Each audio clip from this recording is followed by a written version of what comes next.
What the? What the heck is that? Shit really killed this one, bro.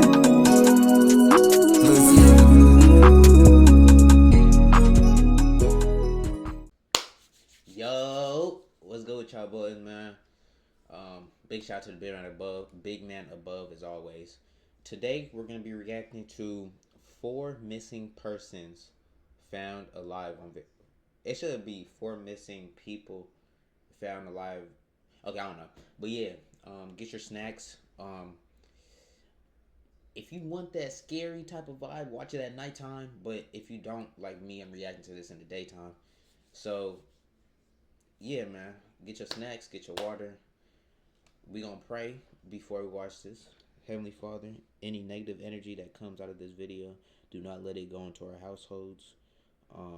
Keep us protected with your angels, and let us just have no fear of watching this. In Jesus' name, pray. Amen. All right, man. Let's go. On May 8, 2021, a woman named Malie Perales was driving down the Packer Drive Northeast Road alongside the Rogue River in Belmont, Michigan. She and her 2 roommates were on their way back after a night out, and they were all in a cheerful mood. However, their smiles quickly vanished as they stumbled onto a horrifying scene. At around 2:30 a.m., while driving near the Rogue Hollow Court, one of the passengers spotted a strange figure lurking by the side of the road. This encounter was extremely terrifying, but it also sparked the group's curiosity, and after some deliberation, they decided to turn around, and this is what they then came across. What the? What the heck is that? No. Stop. I'm not. No. Hell no. What the? Whoa, hold on.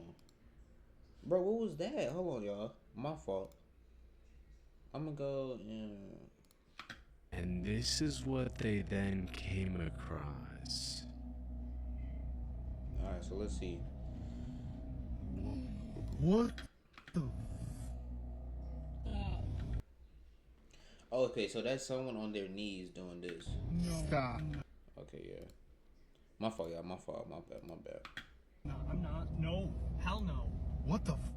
Oh. They were soaked. Oh, They saw what looked like a young woman drenched from head to toe as if she had just crawled out of the nearby river. She also looked like she was crying, banging her head on the road and waving for help.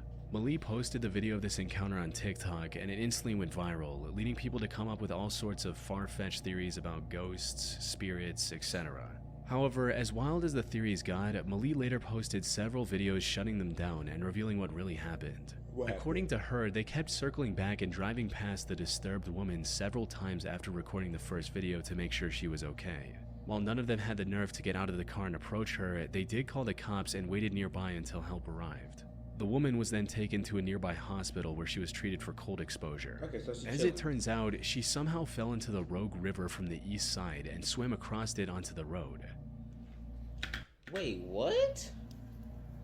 How do you fall? Okay, I could have got if she was like walking at nighttime, fell. You feel me? But why wouldn't you? She could swim. Why would she not just go back to where she? You know what I mean?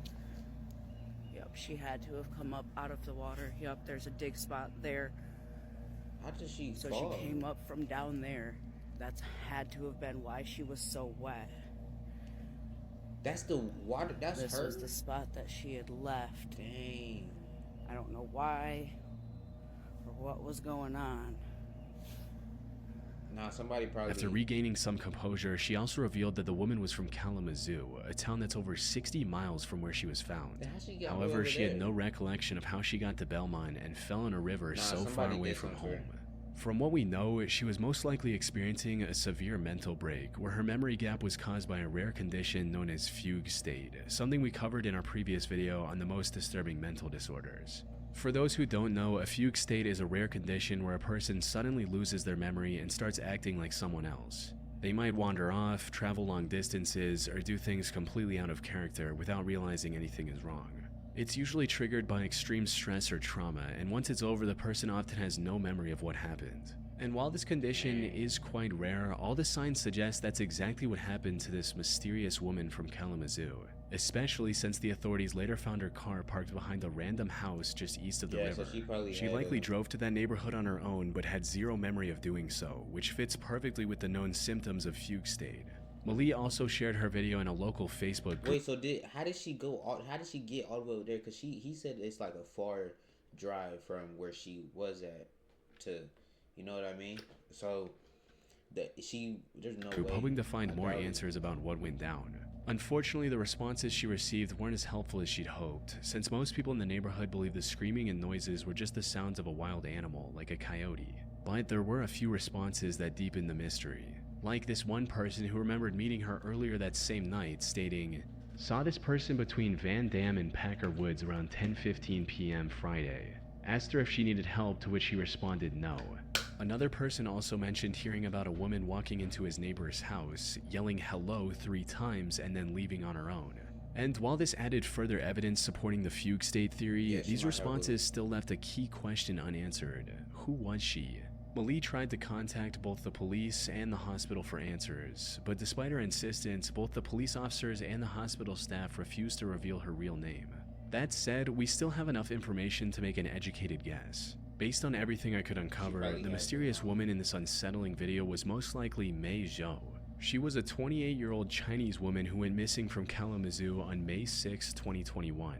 Before her disappearance, she told her friends that she felt like she was being followed by a stalker she met online. Told y'all, bro. She had to be getting stalked, or it's that mental disorder. But she had to go stalked. She probably got headbutted with something, put in the car, drove all the way over here. Yeah. Unfortunately, these are the only details about her case that were made public. I couldn't find any clear answers on whether the stalker was real or if she was just overwhelmed by paranoia.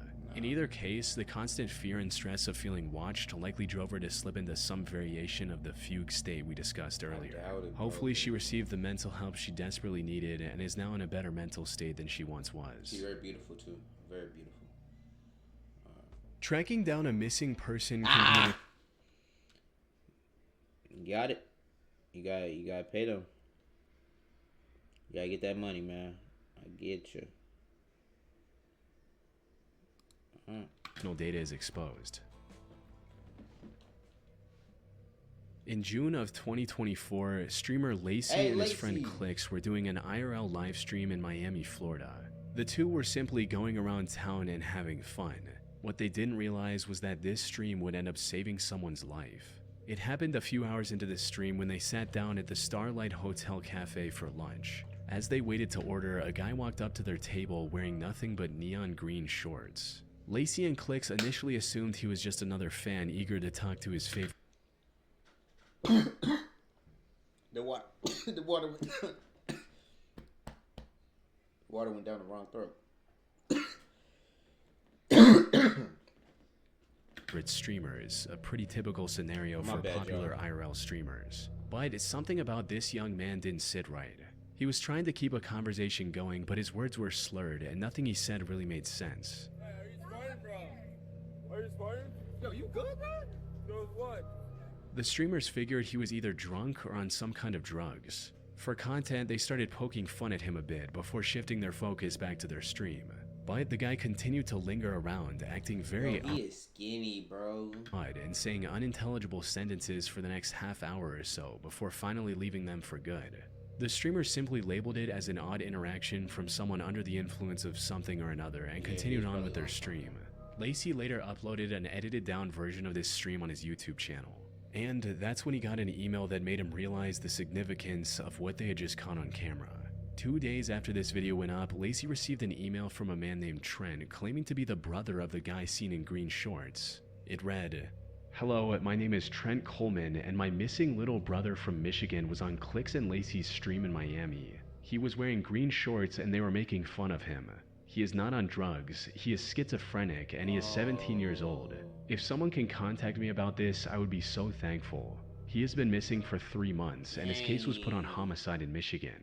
In most cases, emails like these are just trolls trying to mess with creators. However, after some research, Lacey discovered that Trent was actually telling the truth and posted this new development on Twitter stating, 3 months ago, a 17-year-old kid went missing and was put on homicide. Yesterday on stream, he came up to me and Clicks, and now his family knows he is alive and in Miami. I wasn't sure if I should make this public, but I'm hoping somehow this helps him be found for his family. Yeah. In a reply to his tweet, Lacey also attached an article that provided additional details about the case. Apparently, the teenager's name was Troy Coleman, and he had been missing from his home in Michigan since May of 2024. According to the article, Troy was last seen in Mount Morris Township around 9:30 a.m. on May 17th. In the 3 months since his disappearance, he had somehow traveled from Michigan all the way to Miami with no medication, no money, and no clear explanation of how he got there. This was extremely concerning considering Troy's lack of vital medication for his schizophrenia was known to cause serious hallucinations. His sudden reappearance only deepened the mystery. With no leads and no logical explanation, Michigan police were left so baffled that they even began investigating his case as a potential homicide. So, the fact that Troy randomly appeared on Lacey and Clicks' stream and his brother just so happened to be watching that stream was nothing short of a miracle. But somehow, the coincidences keep piling up, and what happened next made the whole situation even stranger. While Troy was still on stream, another young fan approached the two streamers and tried to strike up a conversation. However, before he could even introduce himself, Troy interrupted them again and started saying something to the younger fan. He was still talking incoherently, which made the streamers even more uncomfortable and confused about his intentions. During this time, he also gave the younger fan the styrofoam cup he was holding. The young boy quickly took a sip of whatever was in the cup and walked away. Lacey's camera Where's the parents of that kid, bro? man noticed the exchange and immediately pointed it out to the streamer. By now, they were convinced that Troy was on drugs, and that raised a serious concern. Had he just given the kid something laced? Not wanting to ignore it, Lacey decided to confront Troy, asking him directly what was in the cup. But to their surprise, Troy's answer was a lot more coherent than expected. He simply stated that it was just a soft drink from Beacon Hotel. What was in the drink? Kidding. What was in that drink? In the drink? Yeah. You gave it to him. It was Coke from Beacon Hotel. Like Coca-Cola? Yeah. Making sure you gave it to the kid. I gave it to a kid. This coincidental interaction gave authorities the crucial lead they needed. Troy was, in fact, staying at the very hotel he had mentioned. From there, it didn't take long for investigators to track down Troy and reunite him with his family, who were overjoyed to have him back. In a later interview with People.com, Troy's father, Weston Coleman, shared even more heartbreaking details of what Troy went through. According to him, Troy actually wanted to visit Florida to find and meet celebrities. He did his research online and saved up as much money as he could before setting off. Troy made it to Atlanta by bus, but that's where things took a turn for the worst. During his stay in Atlanta, he was robbed of everything he had. Left with nothing, he traveled the rest of the way to Miami completely broke. Despite the hardship, his family was ultimately glad that he was still alive and well, with his father stating, "I'm just glad he's alive at this point and now can't believe we found him. We all feel a lot better and we thank everybody." From what I can find, Troy's been living with his family in Michigan ever since and has managed to stay out of any more trouble. Hey, bro, y'all know, bro. That's on August. That's something that streaming is very good. Cause like IRL streams, or even streams in general, like stuff like this can happen. They probably wasn't even thinking that this is how they're gonna find. He's gonna find his brother like this, bro. So. Thank the Lord. 2013, 40-year-old James DiMaggio invited family friend Christina Anderson and her two kids, 8-year-old Ethan and 16-year-old Hannah, over to his home in Boulevard, California. He claimed it was just a farewell visit before moving to Texas. And this wasn't anything unusual. James had been a close friend with both Christina and her husband Brett for quite some time and was like an uncle to the kids. And since Brett was away for a 3-month job in Tennessee, James helped the family regularly with things like driving Hannah to and from her gymnastics class. However, what seemed like an innocent invitation quickly turned into a horrifying nightmare. It started on August 4 when the children's grandparents called the police and reported the family as missing after not hearing from Christina all day. They also informed the police about the family's plan to visit James. However, when investigators reached James's home, it was already engulfed in flames. Firefighters rushed to the scene and suppressed the fire. Unfortunately, they were too late. Are they okay? Inside the burnt house, they discovered the bodies of Christina Anderson, her son Ethan, and even the family dog. And while this could have been nothing more than a tragic accident, the reality was far more cruel. Later autopsy discovered severe injuries on Christina. These included signs of plastic cable ties around her ankle and arms, duct tape marks around her neck and mouth, multiple fractures in her right arm and both legs, a cut on her neck, and signs of at least 12 heavy strikes to the head. Her 8-year-old son Ethan also had multiple fractures throughout his body. However, despite the horrific scene, there were no signs of James or Hannah anywhere near the house. It didn't The female did it too? Okay, hold on. I'm gonna take long for investigators to connect the dots and realize that James DiMaggio was the mastermind behind this horrific crime. It also became clear that he had orchestrated the murders not just out of violence, but with the intent to kidnap Hannah. His actions were calculated and driven by some twisted obsession as he took her from everything she had in her life. After learning about this, the police quickly issued a statewide Amber Alert in hopes of getting any information regarding James and missing Hannah's whereabouts. In the meantime, investigators also discovered security footage of James passing through the Border Patrol checkpoint in Pine Valley at around 10 p.m. This also prompted them to launch a massive manhunt spanning the entire Pacific coast from British Columbia to Baja California. However, despite the massive effort and the hundreds of man-hours put into the search, the manhunt turned up empty. Every lead seemed to result in a dead end, and the odds of successfully rescuing Hannah started to dwindle with every passing day. Things looked bleak. That is, until 3 days later when 2 horseback riders spotted a man and a girl while trekking through the remote wilderness of Cascade, Idaho. They had seen the broadcast of Hannah's disappearance on TV and instantly recognized the young girl and her captor. They reported the sighting to authorities, who instantly began investigating the area, and soon after they found James's car with its plates removed to avoid detection. However, it still took them 3 more days to track down the campsite James was hiding in. The FBI had set up a jet with a sophisticated long-range camera recording from thousands of feet above, which is what you're seeing now. This footage confirmed they had found the missing Hannah. On the 10th of August, the FBI took it upon itself to rescue Hannah and mobilized a tactical team for the mission. They kept eyes on James for some time, looking for the right moment to attack. However, he was sticking close to Hannah, which made it near impossible for the rescue team to make their move. Fortunately, after some time, James moved away to gather some firewood. And while he was completely oblivious, Hannah actually spotted a rescue helicopter and started waving for help. This was the perfect opportunity, and the FBI didn't let it go to waste. Wait, she seen the helicopter and he didn't? Or... They quickly moved in and carried Hannah to safety. After noticing the rescue mission, James took out one of the guns he had with him and fired at an officer. The rescue team then returned fire, resulting in him getting shot 6 times in the head, arms, and upper torso. Hannah was finally safe. And while this was one of the most terrifying experiences a teenage girl can have, Hannah's managed to completely bounce back. She is now 27 years old and is happily living with her husband and 1-year-old son in Vancouver, Canada. That's good, man. Clap it up for her, bro. That's good, man. Rest in peace to your family, too. On the 27th of May, 2013, at around 4 p.m., 73-year-old Robert McDonough disappeared from his home in Portland, Maine. Now, an elderly person going missing is extremely stressful on its own. However, what made Robert's situation even more dire was the fact that he was also suffering from dementia. For those who don't know, dementia is a mental condition which makes it difficult to remember things, think clearly, or even recognize familiar faces. People with dementia can forget everything. Like, bro, my worst fear is, like, one of my parents having, or one of my family members having it. Because imagine, like, the person that you love so long gets dementia, bro. They don't remember. You can't be mad, or you gotta... Everything from their own names to the faces of loved ones, leaving them confused about where they are or how they got there. This can also extend to forgetting where they live. For someone with dementia, wandering outside can quickly turn from a harmless mistake to a life-threatening situation. A person with memory loss isn't just lost in terms of direction, they're lost in terms of identity and awareness. They forget how to care for themselves, how to recognize danger, and how to make decisions in an increasingly hostile world. These conditions could prove to be lethal for a healthy young adult, and the danger is increased tenfold for a frail elderly man trying to navigate a world that no longer makes sense to him. He could have easily wandered into traffic or tripped and fallen in a remote area, and no one would have known.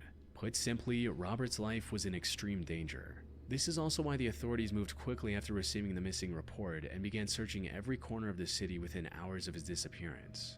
Search and rescue teams spent more than 14 hours searching an area of Leamington after 73-year-old Robert McDonough, who has dementia, disappeared Monday afternoon. Around 6 a.m., search teams were briefed and started to intensify their effort. It was going into the second operational period, which means we're starting to ramp up using a lot of GPS technology. Well, again, we'd have our pilots, we'd have ATVs, canines. However, they were having a hard time figuring out where Robert could have gone.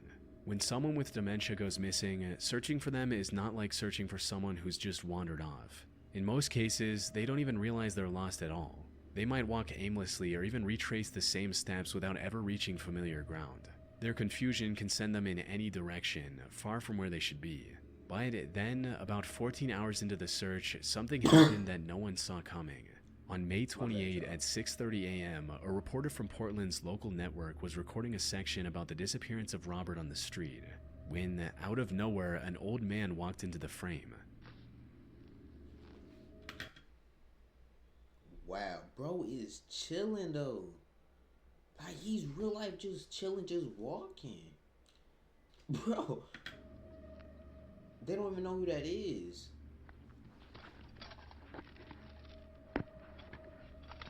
At first, the reporter brushed him off as just another bystander. But after a few moments, he suddenly realized who the elderly man was. This was Robert McDonough, or Bob as he went by, the man everyone was looking for. Anybody give a phone call? Calling the warden service there at the Farmington. This is Bob. This is you identify him as Bob McDonough? I think so. It's Bob McDonough. Yeah. He looks a lot like a watch guy. Yourself, Yeah. That's Bob McDonough. Fortunately, he was completely unharmed, despite being out in the cold all night. Upon realizing his identity, the news crew immediately contacted the authorities. And it wasn't long before Robert was reunited with his family. But here's the thing. Robert returning like this was nothing more than a stroke of good luck. While his story had a somewhat happy ending, it could have just as easily turned into an irreparable loss. Bro. That's just God making things work out, bro. Hey, man. All the people in this video that passed away, rest in peace. I'm sorry that had to happen to you. And all the people that was found, thank the Lord that you were found, man. This really, it wasn't a scary video. You know, any video that has a weird image or a weird thumbnail like that, bro, you gotta. I'm praying, bro. I'm telling you. But hope y'all enjoyed, man. That water that went down the wrong pipe is still. I still got it right here, bro. Pause, but alright, man. God bless. Repent. Spread the gospel. Do your dreams, man. That's all. Do your dreams. And I want to say I love y'all, man. And I'll see y'all next video. Z out.